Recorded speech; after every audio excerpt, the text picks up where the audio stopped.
tècnics que citen versicles corànics i bíblics, literatura feta dogma, presència divina... Amb lletres sobre la corrupció i la crisi, el grup valencià La Gossa Sorda està ultimant el seu darrer i quart disc.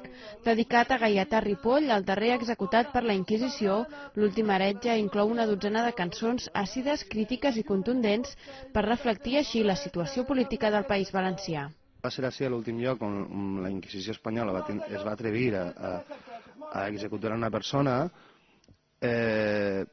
i d'alguna manera encara queda bastant d'allò, no? D'aquest esperit contundent conservador que no creu massa en la racionalitat, sinó en altres dogmes i altres coses.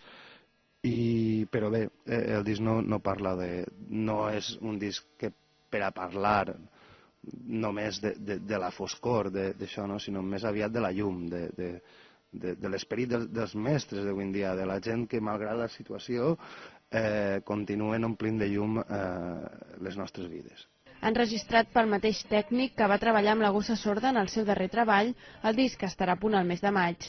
Aquest mateix mes el grup començarà la seva gira de presentació a Elx i de moment ja tenen concerts a Figueres i a Barcelona.